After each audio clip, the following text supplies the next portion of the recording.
Hello, and welcome to the Thyroid Warrior podcast. I'm Ebony, and I'm here as your wellness facilitator. I'm going to be sharing my experiences in managing Hashimoto's disease. I really hope that it'll help you on your personal journey. Keep in mind, however, this does not substitute for medical advice. It is only for your information and motivational purposes only. Now, let's get started. Hello, friends. So pumped, so happy to be back into the swing of things. And just in case you missed it, I actually recently just had LASIK. Technically, it was called PRK, which is the acronym, and it has been life-changing. And I am not sure if you're someone that's on the fence about it or you're thinking about it, but I would be more than happy to talk to you about it, give you some tools and tips and suggestions in terms of the things that I did and what I went through. And no, there's really no way for you to prepare for it. You kind of just have to do it. But I'm very happy to walk you through my experience and give you as many or as little details as you like. So you can reach out to me at hello@joyfulebony.com so that you can talk about it with someone. Otherwise, we are going to jump into the episode. So I'm really excited about this because we're talking about fiber today.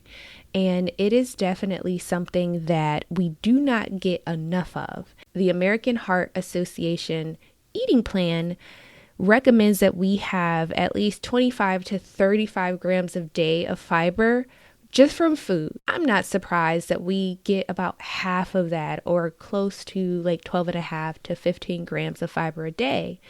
And I don't know about you, but because of my thyroid condition, one of the symptoms that was pervasive for me was constant constipation, actually. And I recognized and realized that something just wasn't right. I wasn't comfortable and I was in pain, which I realized now that I'm more regular that this was something that also contributed to my brain fog and issues of irritability and anxiety, because your body isn't doing what it was intended to do. So one of the biggest things that I have talked about, and even in my thyroid guide, which you can grab at joyfulebony.com/thyroid guide, is that fiber, probiotics, prebiotics, getting your fruits and vegetables in, all of those are so important, but I did not realize how important they were. And I will say this right out the gate: when you are starting the process of switching to consuming more fiber-rich foods, do it slowly, because when you introduce that much fiber, especially when you're not someone that typically eats a lot of it, it can be painful. You can experience a lot of bloating and gas and stomach cramps. And you also want to make sure that you're drinking as much water as possible, because that is what's going to move things along. The water will help those fiber-rich foods really get in and through your digestive system. So I just want to give you those quick tips right out the gate. So we have been talking at length about nutrition and really and truly working through a lot of vitamins and minerals and why all these things are important for you. But fiber also feeds into the gut health conversation as well. And if you're like me, you have started the process, or you're thinking about, all right, I need to eat better. I need to eat healthy. Where do I start? What do I do? And the biggest thing is always with processed foods, meaning, you're going to the store and you're grabbing things that are high in sodium, sugar, and all that jazz. But here's the thing about that.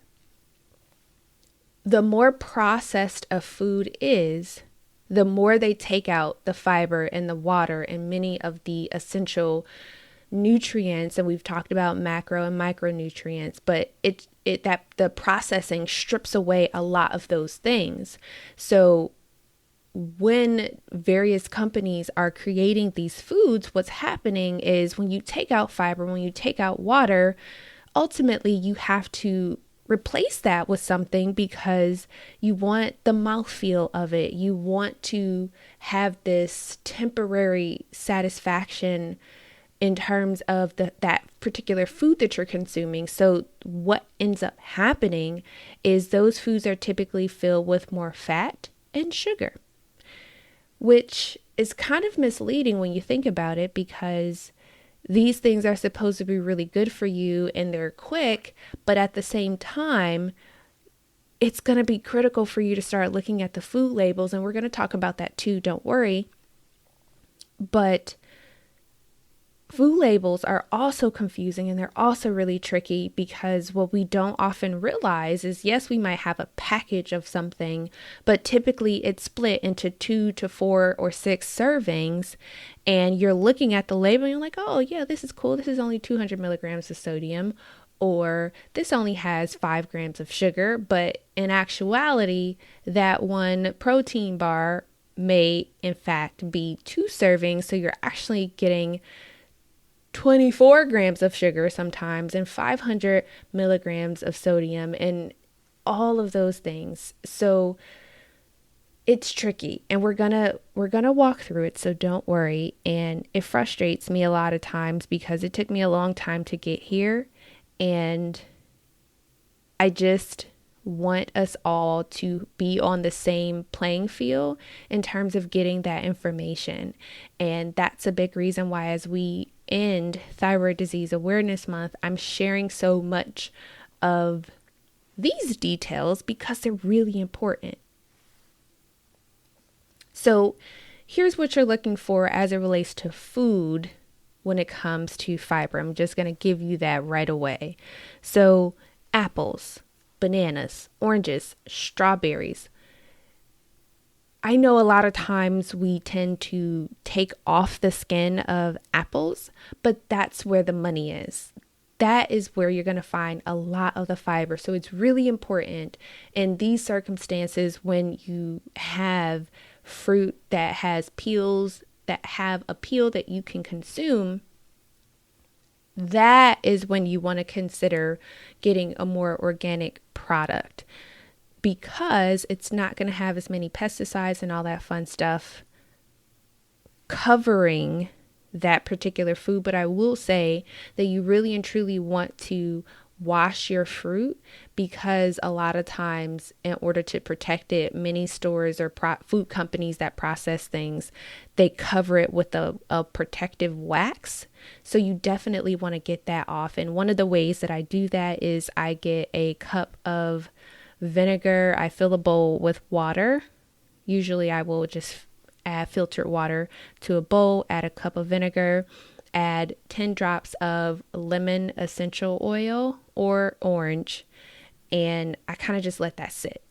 And I give it about 10 to 15 minutes and just kind of shake it every now and again, and you'll see the dirt in like a nice little film form over your bowl that you're using to wash your fruit. So definitely, and your vegetables, honestly, and keep that in mind. So apples, bananas, oranges, strawberries, raspberries, and those are like a powerhouse. They have 8 grams of fiber in a cup. So definitely you want to load up on those. And they also have a lot of antioxidant properties in them, which are fabulous.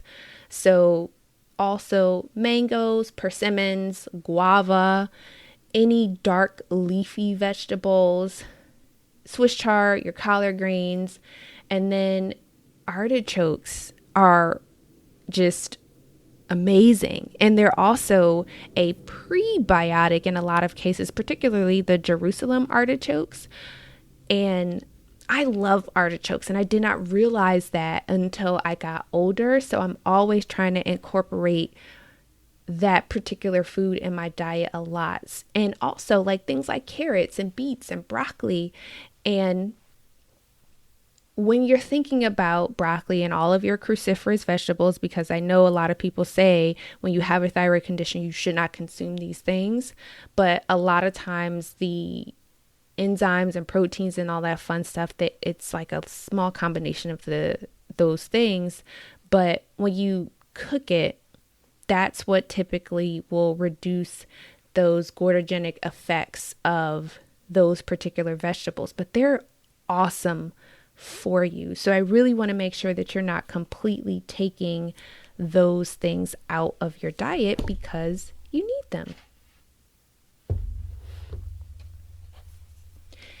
And lastly, potatoes. They're good for you. And they're going to have about 3 grams of fiber in them, especially if you eat the skin. So again, make sure you're washing those things. If you consume like your red potatoes, your sweet potatoes, russet potatoes, all of those have a lot of fiber in them. And of course, your legumes and your beans. So I tend to go meatless quite often, actually.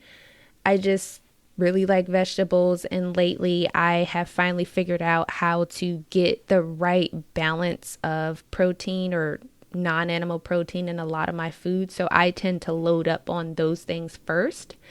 But those are also going to be, like, think about peas, and I know it's controversial as it relates to soybeans, but that's another source of fiber. Lentils, your navy beans, kidney beans, pinto beans, like, they're wonderful in soups. I add them to my salads all the time, and they're really and truly a good thing to consume.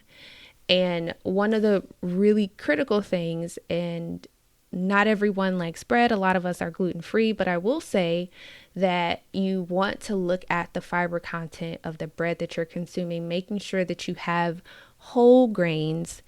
And I might do a live stream about this or a webinar series about this as well. So definitely stay on the lookout for that.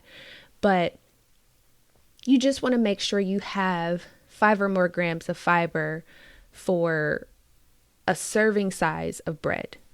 Now, what I really want to drive home about fiber are a few things. Yes, fiber is very good for eliminating and for your bowels, but it also helps to keep your cholesterol level low, and it's going to be really good to help balance out your blood sugar. So your fiber is going to be very, very helpful to attach to that excess sugar that's moving throughout your bloodstream and your intestines, and really help to get rid of anything that is in excess.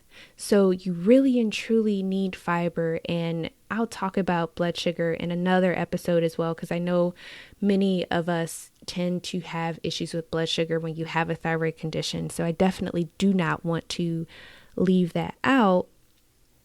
But one of the things that I also want to mention and just get out of the way is gas.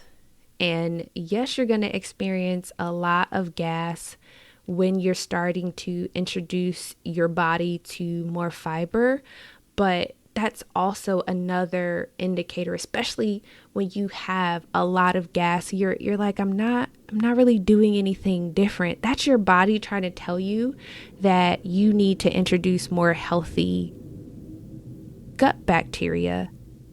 And I know it seems counterintuitive, but when you start the process of eating foods that are high in fiber and more whole foods, that's actually going to help balance the good gut bacteria way more than just not doing anything.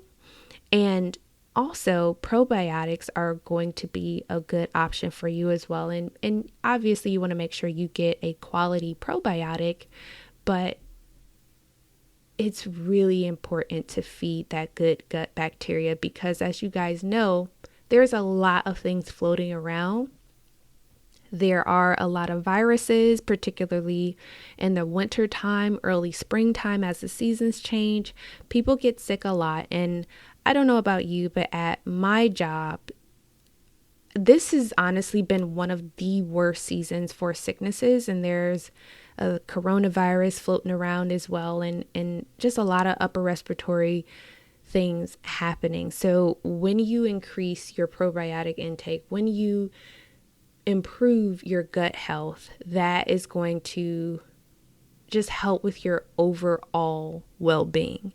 So that is another reason why I'm sharing a lot of this with you, because I want you to be well. And I also just want to point out, a lot of people may have said in the past, like, oh, well, fiber's not really all that good for you, or it's not necessary. But I just want to point out that in addition to feeding our gut flora, it's also just really good at keeping our blood pH low. And it's also one of the things that are critical in helping to kind of detox our body.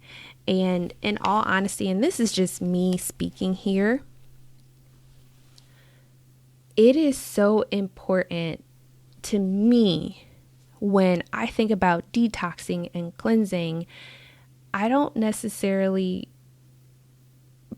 do a water cleanse or just drinking lemon water and cayenne pepper and all those other things that just burn and made me very miserable during a recent flight. Don't ever drink one of those kind of drinks when you're in the air. It's a bad idea.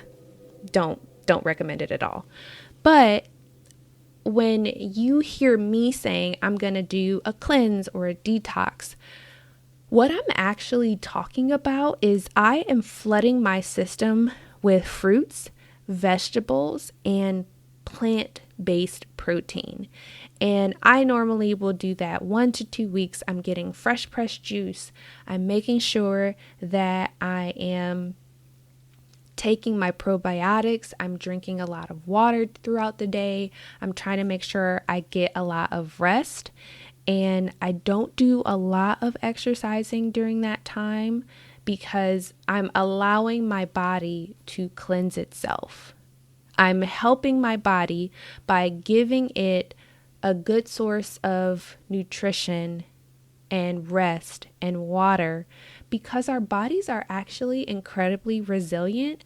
And when you give it the right thing at the right time, it's going to respond to that. And one of the biggest things that I've learned throughout this journey and throughout this process is food really and truly is my best friend. And I'm not going to lie, like, it takes time for you to figure out the things that work for you.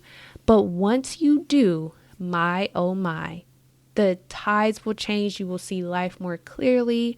The brain fog will start to go away. The weight will start to fall off. And it's just a beautiful thing. And I get really emotional when I think about it a lot of times, because I just remember being in a point where I was just sick all the time, and it wasn't fun. So I really and truly want us to start looking at different foods. Write down, okay, what can I eat? What can I eat? This is what makes me feel bad. This is what makes me feel good. Think about, when are the days, at what point during the day do you tend to get tired? Instead of reaching for coffee or an energy drink, can you reach for hummus and carrots, or cucumbers and hummus, or some type of citrus fruit, as long as you're not allergic? Like, how can you find ways to lift your energy in natural ways by using fruits and vegetables, or drinking water, or getting up and taking a quick walk around your office or your home? So I'm very, very excited about that. And I am going to be compiling all of the information that we've covered in the last couple of weeks into a guide, just to make sure you have something to reference. So I definitely want to make sure that you have that.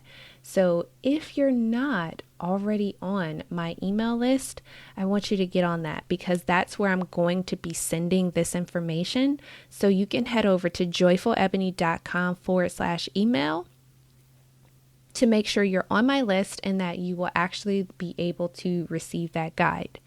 So with that, I just want to give one more announcement, and that is for my podcast live event celebrating 100 episodes. And I need your help to help me figure out where I should have this event. So you can head over to joyfulebony.com/live event to let me know what you think. And until then, can't wait to hear from you guys. Take care. Okay, thyroid warriors, get out there and take things one step at a time. Remember, be great, reflect on your triumphs, and as always, be well. Take care.